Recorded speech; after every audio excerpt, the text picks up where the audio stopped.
Due to the following CBS School Break special, Magnum PI will not be seen today. It will be broadcast tomorrow in the regular time period.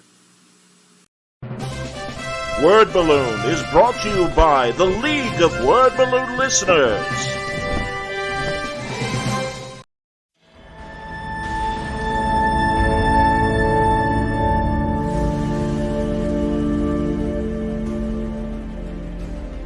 For artists that want to follow a realistic style, I don't know that you necessarily have to overthink about an influence like me or any other painter who does realism. You can certainly get a lot from the pieces that we've done, maybe even imitate some of those compositions, but I think you'll find your own way once you're just studying reality, which is what I would do. I mean, if I'm going to look at people, things, photographs, it's beneficial to start shooting your own if you can get into that. And these days, since everybody's got a camera, that's not so much of an issue anymore. Being able to study life as the basis for something is the best. I had the longest problem of thinking I needed to have everybody and every element be perfect before I could use it as a reference source. And so it took me a long time to realize how flexible the basis of the human form is. I've posed for myself on loads of paintings where now I guess I'm called out by some people online. It's a process of getting your mind comfortable with what you're building off of. And at a certain point, I would say accept that you're going to feel like you're not seeing it until you've seen it. You know, that maybe you do need to have a thing look like a thing exactly before you're painting from it.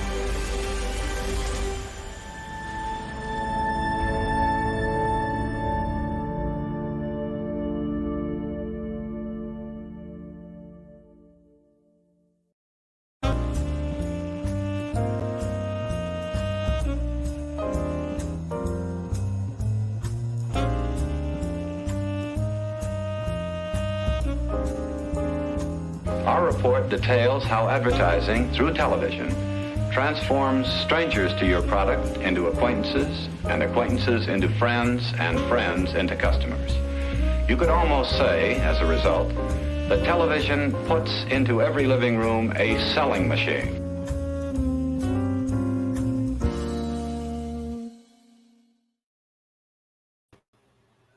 Welcome back, everybody. It's time again for Kinescope as we take a look at the early days of live television.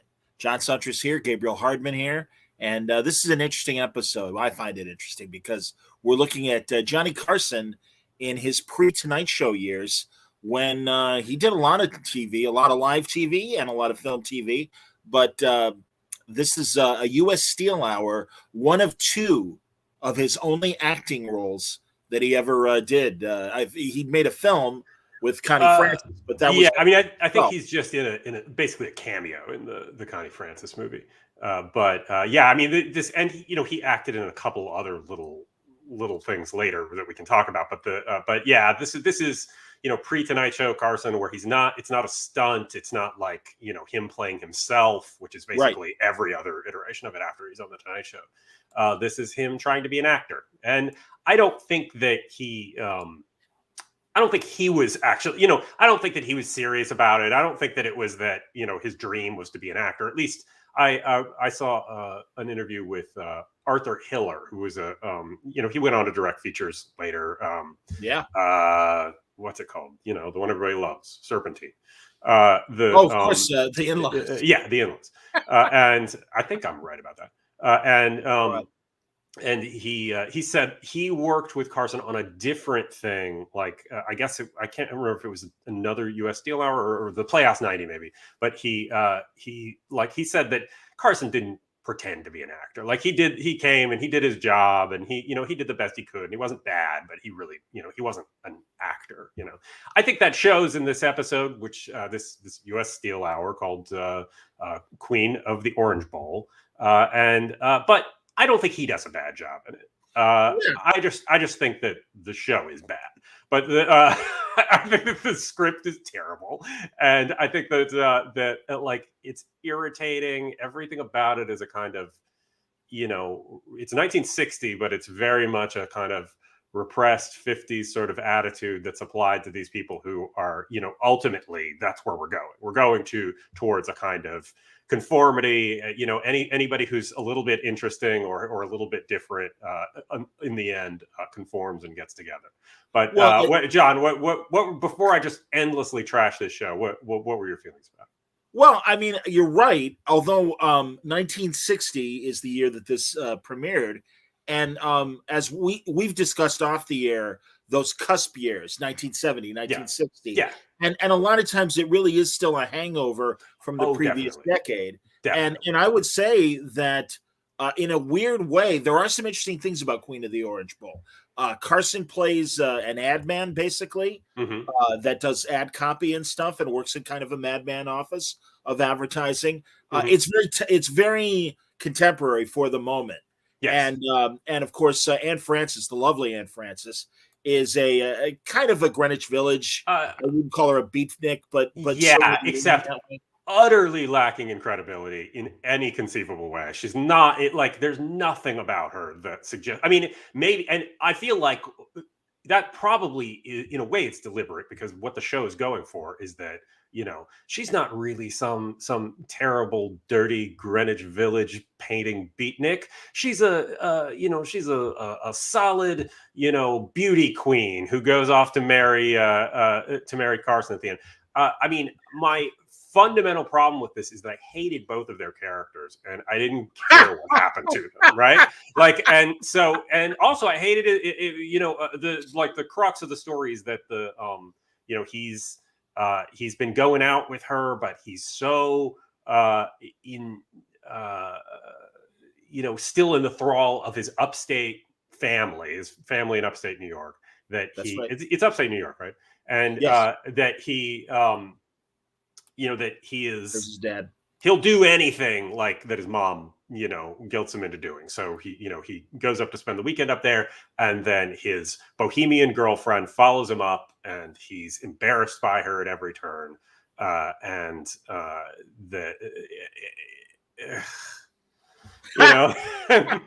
I get it. And I don't disagree with you. I already forget the mother's name. I'm gonna have to look up the cast. Shame on me. But I do want to point out that the father is Frank McHugh, and I'm a massive Frank McHugh fan. I would imagine you are too, Gabe. I would not say that. I mean, I know the name, and I know kind of who he is. But tell me what I know Frank McHugh. Stock Warner Brothers character actor. Bullets Over Ballots, and Edward G. Robinson film. Was it the Oklahoma Kid, the Bogart Western? Okay, that I've not seen that. So he and Cagney made a Western together, which is hilarious. Right. And McHugh's in that, and also McHugh is in my absolute favorite Humphrey Bogart comedy, All Through the Night. Yes, 100%. On the right, love All Through the Night. That's a fantastic movie. There you go, man. Absolutely. And there's William Demarest, Uncle Charlie from My Three Sons, Bogey, and Frank McHugh. And I do. William Demarest, the funniest, greatest character actor who ever lived. You mean? Yeah, sure. Well, I mean, that's the thing. If you liked Uncle Charlie's little quips on My Three Sons, 10 times better. That's just nothing. That's an old guy who's doing his job and whatever, and that's great, and that's nice that he could, make a living. But fucking watch The Lady Eve, Sullivan's Travels. They watch those Preston Sturges movies with him in it, and it's just incredible. He's the best. He's the best. He really is. And him, Bogart and McHugh. I mean, not in as much as Demarest. Demarest is his wingman, and they are so goddamn funny together, fighting these two wise guy gambler gangsters fighting Nazis. It's such a great movie. The movie, I did not see that movie until, it was probably 10 years ago now or something, but I feel like I saw it. I didn't see it when I was young. And total revelation, totally worth seeing. Me too. Because it's a hilarious movie. It's also a crazy movie. It's a crazy eccentric movie. Absolutely. Anyway, yes, let's talk about the much better story of All Through the Night rather than this. But also, all right, I got to bring up the cast because not only Mom, but the nosy neighbor, she is a great character actress as well, and Shame on me. I'll bring it up shortly. But regardless, I mean, first of all, like you said, I mean, no, Carson is not, going to act his ass off, but again, capable enough. He's competent. And I'll tell you, I was going to say, I love Anne Francis. I mean, I can't help it. Even in lies and shit, she's adorable. Sure, I don't disagree with that. I mean, I just think that it's. I like her. I don't think she does a bad job. She does the job that she's there to do. It's just that she's great. Yeah. I just dislike her character and every situation in the thing. Which it's not just that I don't like the content of it. It's that the execution of it repeatedly falls flat at pretty much every moment. I think. Like I don't think that they are pulling it off. I don't think that like there's something good there that. I both don't think there's something good there that they're not quite pulling off. I also don't think that that they're not living up to the material. It's just not great material, and for whatever reason, the direction, the way, this combination of people, maybe to a degree that Johnny Carson just isn't. He was charismatic as himself more than he was really an actor. Really shot in the foot, but it's also incredibly repetitive. It's there, they go up to the, they're at the house upstate, and it's just all about, the mom judging this, this crazy bohemian girlfriend that Johnny Carson, that's followed Johnny Carson up there, and but she, like, there's no real evidence that that's what's going on, and I don't know. It's puzzling, but they do end up with each other together. So with each other. So, I mean, I guess that's good, right? Because like we won't have to hear from them again. Yay. Well, and much like Frank McHugh, shame on me, Glenda Farrell, there is mom, Carson's mother. And boy, shame on both of us, Gabe. Listen to her credits. Yeah. She's in Little Caesar. She's in I was a fugitive from a Georgia I was a fugitive from a chain gang, chain gang, or I guess just period of chain gang. Unless it's a different movie, that's that's the one. Fugitive from chain gang. She's in 3 on a Match. I mean, 3 on a Match is great. That's a pretty good movie that I 100% recommend tracking down. So we could just talk about all the things that are actually good that these people are associated. That's what's interesting. I mean, it really again shows in the case of both Farrell and McHugh, these great actors in their twilight, just getting by and doing their jobs that come up. They were probably like 50 years old, right? Like in their twilight. I actually don't know. They're probably well.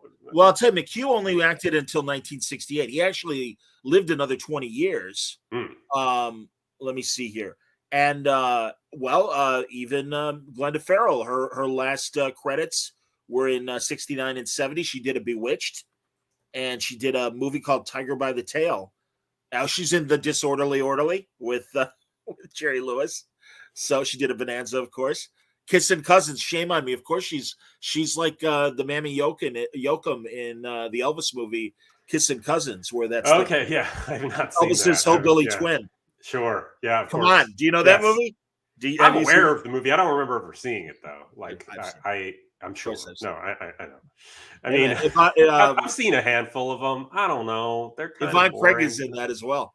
Oh, well, that's good. Yeah, let me tell you. And Jack Albertson from Chico and the Man.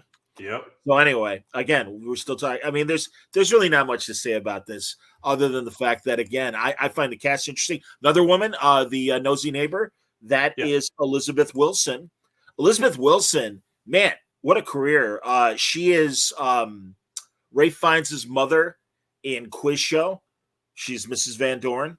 Oh, yeah. She was Paul Schofield. Yeah. She's in Regarding Henry. She's Harrison Ford's secretary in Regarding Henry. Right. She's great Graduate. honest. She's in 9 to 5. Yes, I forgot about her. She's in The Birds, yeah. She's in The Birds? Yeah. Apparently. Wow. See, I mean, that's what I'm saying. I can't picture where she was in The Birds, but and the director of this little play is Paul Bogart, who did a ton of All in the Family episodes in the 70s. Yes. I mean, he was a kind of, he was definitely a kind of journeyman TV director. But a guy that you see his name and you're aware. Well, and as we learned listening to Gilbert Gottfried's interview with Sally Struthers, I believe the preferred director, right, John Rich, who apparently John Rich, right? Yeah, he replaced John Rich on it, right? Yeah. Right? Yeah. So there you go, man. And yeah, John Rich, despite his resume, did not get along with Ms. Struthers. So to put it mildly. Yes. So, yeah. And I think that we can both recommend that you listen to that Gilbert Gottfried podcast with Sally Struthers, both parts of it, because it's pretty. There's a lot of good stuff in there. Speaking of Elvis as well, and her relationship with Elvis. Who knew? Exactly. How you doing there, Gloria? I'm gonna pick you up later, and we'll get it out. Sounds great, Elvis. Jesus, amazing. Yeah, all right, a couple other cameos in this. You got Al Lewis. Yeah, there he is, Grandpa Munster. But to me, also Car 54. Yeah, Car 54, man. He and Charlotte Rae, there they are. Al Lewis and Charlotte Rae. What's his name on Leo Schnauzer? Leo Schnauzer, right? And his wife Sylvia Schnauzer. Right? And the plan was, listen, they only made 60 of these, 2 30-episode seasons. Yeah. And a couple times, I guess Joey Ross is a real pain in the ass, and that's why Nat Hiken pulled the plug on Car 54. Mm-hmm. But that said, there was talk of either continuing and having Fred Gwynne and Al Lewis, they would be partners, or even better. And I saw Charlotte Rae interviewed before her passing that Hiken was considering a The Schnauzers TV show with them. And it would have been great because several of the episodes revolve around them. And truly, I mean, she's manic in the best way, like really like so funny and so insanely funny. That we didn't get that show. Imagine selling it with those two as the leads, like that's, I mean, they're both great, like, but come on. Yeah, they're not, you're right about that. Although, again, God, even Dick Van Dyke said about his own show, they were talking about what will it be called? And they, Head of the Family, I think was what it was originally going to be called. Yeah. And that was Daddy became the Danny Thomas show. Let's make it the Dick Van Dyke show. And even Dick Van Dyke's like, nobody knew who the hell I was other than Broadway and Bye Bye Birdie. Right. Right. So you never know. I mean, the right show. And again, that great, much better writing than what we got in Queen of the Orange Bowl once again. Yes. So yes, did your mom have observations? Do we want to talk about yes. So my mom Linda watched this as well, and she was not particularly a fan of it either. But actually she pointed out a funny thing where they're like in the office at the when they're the kind of like ad agency office or whatever it is that like there are posters up of Love Is My Profession with Bridget Bardot and Flesh and the Woman with Gina Lollobrigida, and then later when he meets like the local girl, she looks like Gina Lollobrigida, like like it's a weird symmetry in it because there's that like it's as if that's like his foreign ideal movie, sex pot ideal. Yeah. Oh yeah. And that, by the way, it did I don't know if your mom recognized who that was.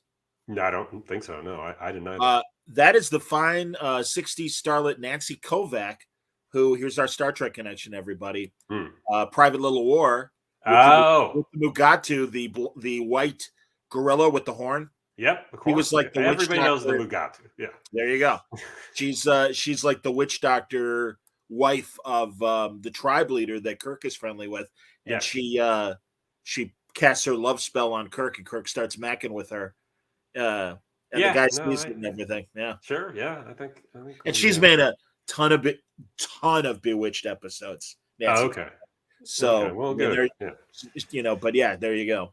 But okay. Well, I mean, we've done it with Queen of the Orange Bowl, but like as far as Johnny Carson's career, prior to this, I mean, he has kind of an interesting ascent because, he's not, he for the most part he's just kind of knocking around from show to show before this, and failing in a couple, like getting shots and failing.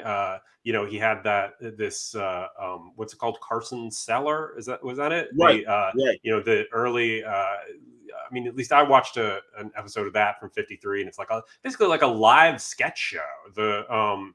And it's irreverent, or at least for the time, it's deliberately irreverent and trying to be kind of crazy and stuff. I mean, I think along the lines of an Ernie Kovacs type show, but and Carson is more or less pulling it off, and I think that he's actually pretty good in a lot of this stuff. Where, like, for me, especially, like I was a fan of late night stuff like that when I was a kid, but Carson was boring to me because he was already older in the 80s, and Letterman was the show that I was interested in. And it never felt like you never got the sense of why Johnny Carson would have been somebody who was interesting or exciting and from that era. Not that it was bad or anything, but just that it was very staid and like kind of predictable. Well, sure, he was in his third decade of doing it or whatever.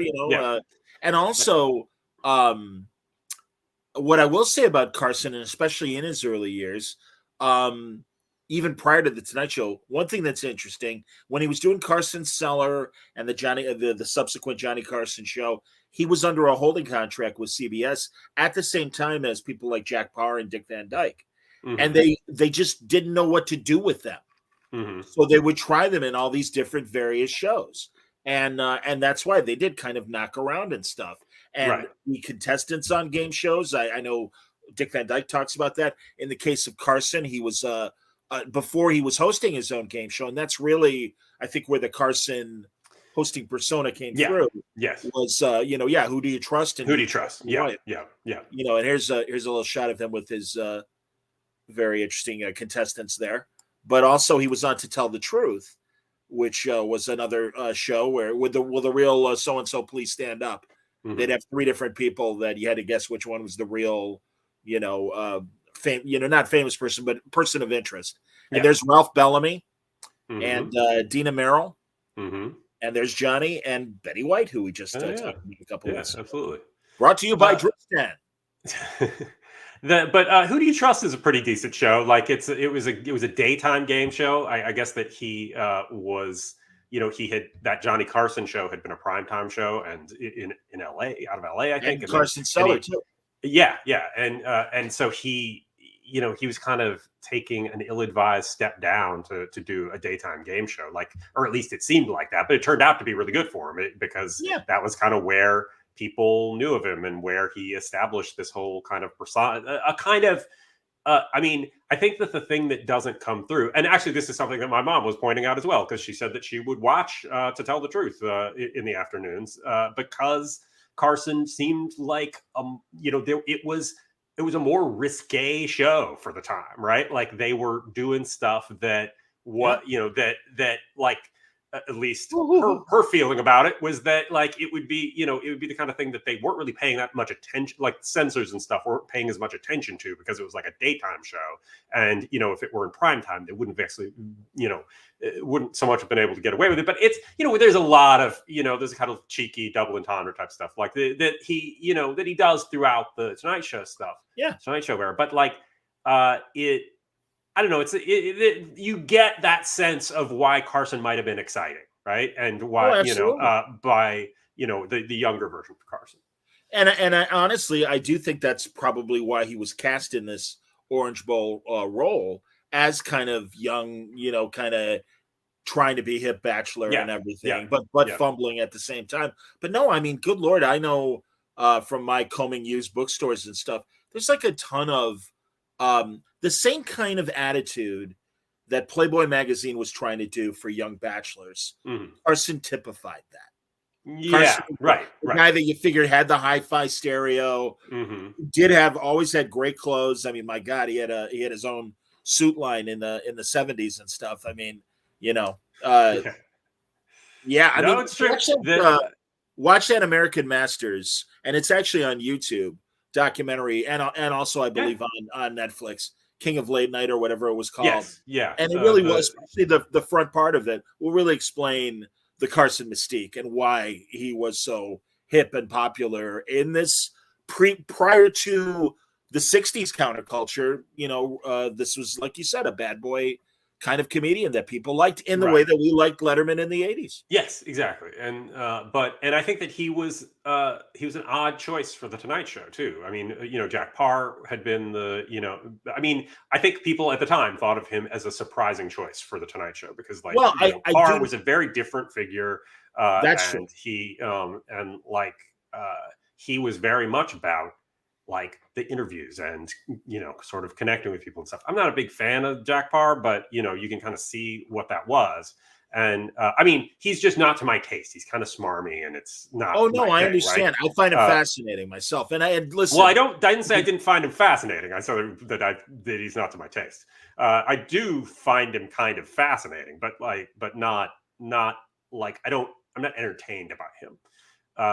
But like, I think that, so Carson taking over that, like Carson was considered a lightweight, and not somebody not an intellectual guy, not a guy who would have deep conversations with people and stuff like that, the way Parr would.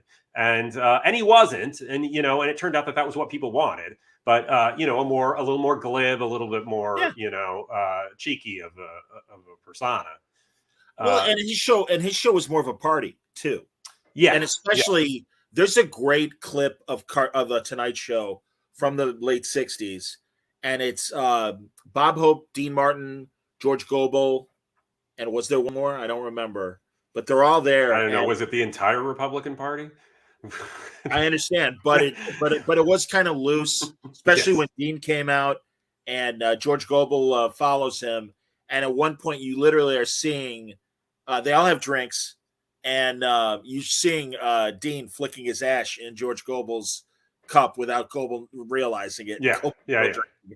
Right. And it's and Johnny's even wearing a cravat, yes, right. I mean, it's so 60s. It's like the Nehru jacket is only 1 inch away, Yes, yeah, and I mean, but that's that whole era where those older guys were desperate to kind of connect with the counterculture in some way, even though they definitely were not, Sure. And the one thing that I watched, in doing my homework on the Johnny Carson acting oeuvre, he's on an episode of Here's Lucy from 1968. Wow. Or 69. And, which was the third, I think I Love Lucy and then the Lucy Show and then Here's Lucy. It's the one where if you've ever seen it, it's I haven't. I'm just talking to the audience a little bit, John. If they've ever seen it, it's the one with the opening that has a kind of Rankin and Bass stop motion version of I thought Lucy, you meant the episode itself. Yes. Yeah. It's the Lucy clip that's dancing around and stuff. Yeah. But I had never seen this episode. But this is the era of the show where her real children were on there. They're not the strongest actors, right? And the whole thing is a little, we're getting into really creaky territory here with these Lucy. But it lasted a few seasons. I mean, it did. Yeah, I mean, people still loved her, and with good reason. But what? I have a story about that show, but go on about Carson. Oh, okay, yeah, no, you should tell your story about that show. But like it's one where Gail Gordon is on the show as well, and like he's trying to take him to some educational TV taping thing, and they screwed up and they can't get in, so they sneak into the Tonight Show. And there's a lot of Carson and Ed McMahon, and if I'm saying that Johnny Carson, he's not the strongest actor, Ed McMahon is a piece of garbage when it comes to acting, right? He's terrible. It's like he's just announcing the show while doing his lines. That it's supposed to be, it's supposed to be like the first scene you see them in is in an office, like in Johnny's office, and they're like hanging, and this was in fact not in any way the way it worked out, right? He and Ed did not hang out, right? I mean, I think in the early years they would go out and in New York, tie one on. Johnny Carson was a terrible drunk. He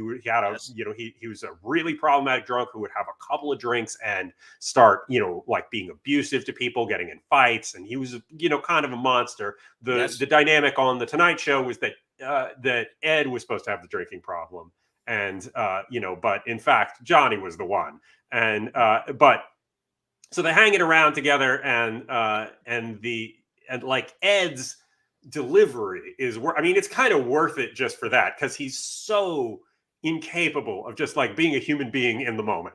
That might be too just the entire attitude of shooting the show, because Here's Lucy was on a Peoria, Illinois station when I was in college on Sunday mornings, and it was the worst hangover show to watch because everyone is playing to the cheap seats. Oh yes, and they're all demonstrably overacting. Hey Viv, why don't we do this? And they're screaming at each other. It is so loud. But what I'm saying though is that yes, that's the baseline, and Ed McMahon stands out above that as being, But he was good in George Segal and Jane Fonda's original Fun with Dick and Jane. Okay, well, I'll give him that. It may be that this was just not his moment. It was not his character. He didn't understand how to inhabit this character of Ed McMahon, the announcer of the Tonight Show. Johnny was also in as a porter on a Get Smart episode. Yeah, on a train. Porter, and he's in another Get Smart where he's he's some kind of like messenger. It's like there's an episode that's a kind of Prisoner of Zenda style thing where Maxwell Smart has to replace an identical leader of some tiny European country who looks exactly like him, and Carson has another weird little cameo about that one. But also, you were talking about the cravat. I'm sorry, I just have to say he spends a good amount of time in the Here's Lucy episode. Carson does in the backstage part, wearing like a gold paisley scarf tied around his neck with an open collar shirt, and cool. But and weirdly, it's like he goes out and he just gives an entire Tonight Show monologue on a not Tonight Show set. Like, it's not the real set. And it's odd. I mean, but and then they do Stump the Band, and they pick Lucy to do Stump the Band, and then she just is so irritating that everybody can't stand it. And they cut away to the commercial. We go back, and they're off at Johnny and Ed are off having dinner together at Sardi's or whatever, and they're talking about is how horrible a person Lucy was. Although Ed says you'd like this part, John.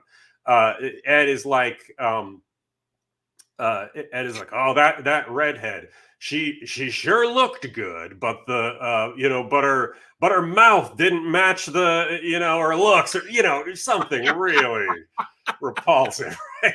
Like, that's both a kind of sop to obviously aging Lucille Ball at the time, exactly, but also comes off hopelessly misogynistic at the same time. Hilarious. So fantastic. Shame on us. A really great cameo of Carson's is on one of the best Mary Tyler Moore episodes. Oh yes, right. Where Mary has a party and Johnny Carson is going to come to the party, and there's a blackout, and half the episode is completely in the dark, and the jokes are so funny, and Carson's cameo is actually very funny as well. Yeah. Yeah. But it really is one of my favorite Mary Tyler Moore episodes, and it's very cool because it's near the end of the run, and they were still very inventive and were able to come up with clever ideas for shows. So yeah, I didn't rewatch that one for this, but I do remember that episode. It's good stuff. It's in my mind. I didn't need to rewatch it. I just remember it. Yeah. He's in the dark, and his first day line is "Nice place you got here," and it's completely dark. So he had no idea. Yes, so, very fun. Very, very funny. But Betty White in that one as well. Yeah. I would recommend I'd recommend checking out, those, Who Do You Trust, right? Who Do You Trust episodes? Yeah. They're on Ed, YouTube. by the way, that's where, right. Exactly. That's where he met Ed McMahon. Yeah. And also that that Carson Seller thing is interesting. It's like it's like somebody on a shoestring budget trying to put on a kind of variety-ish sketch show, and maybe it's not always working, but as opposed to some other things, it feels like there's a level of energy that Carson is bringing, and that just like that kind of reckless sort of we're putting on a show element to it that I think was pretty fun. Absolutely. No, and honestly, Gabe, even the crappy kinescopes that we watch, I do think they're interesting. For better or for worse, they may not be interesting for the whole hour or for the whole half hour. But sure, yeah. I mean, I'm not saying it's good exactly, but there is but just getting a sense of, I mean, it's a different side of not good than like the Here's Lucy show, right? Like that's just feels stock and boring and sad, right? And this is, people trying to put on a show and trying to do something with very little resources and trying to be irreverent. And that's the fun stuff, because that's, that's what was fun about, Letterman. That's what's fun about a whole lot of stuff, that where somebody's not quite paying attention. You're able to like put on some crazy little thing, and and still 53 is reasonably early days of television too. So it's not like everything is figured out. 100%. Shame on us. We should have done a Carson's Corner. Yeah, well, I did, but I sent the link to you, but whatever. I was busy watching Here's Lucy. Well, maybe we'll focus on Carson's Corner, maybe or some some other kind of like variety, sketch type. Like we could look at a couple different things like that or something at some point. Well, here I can even because we could wrap up if you'd like. Or we could just watch the whole episode of Carson's Corner right now, right? No, but I do here. I've actually got a visual aid for next week. Next week we're excited. We were just talking about this in our production meeting. Oh, you can't see it. Let's see if I can get a shot of the star. Have we got one? No. Nope, that ain't him. Yeah. Let's find him. It's the Elgin Hour, as you can see there. It's the Sting of Death, starring the great Boris Karloff. There he is. Yes, hello. Yeah. So we'll talk about this episode. Maybe like dig up another couple Karloff live things to take a look at. I love Boris Karloff, so it'd be a lot of fun to talk about him. And the 50s and really up through his death. At his I guess you'd call it his second act, I find incredibly fascinating, because this and Colonel March of Scotland Yard, which was a filmed syndicated show where he was a detective, and countless anthology shows and appearances on variety shows and stuff, and of course the Roger Corman films, leading all the way to his last film with Peter Bogdanovich, Targets. I just find a fascinating second act. Always great, always bringing it, always always charismatic, like the quintessential sort of actor who showed up and no matter what the material was, brought it.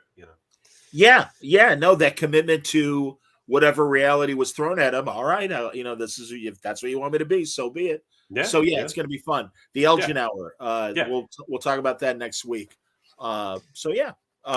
Short. Again, it's just us, so not much to say, and unfortunately, we don't have much to say. No, absolutely not. But that's fine. We need other people here. You know what? We don't need those bums. What are we talking about? We don't need. We can do this. Absolutely. We just did. We're 38 minutes and 3 seconds into this thing. We're done. It's a tight little show. Okay, all right. See you next week, everybody. Take it easy.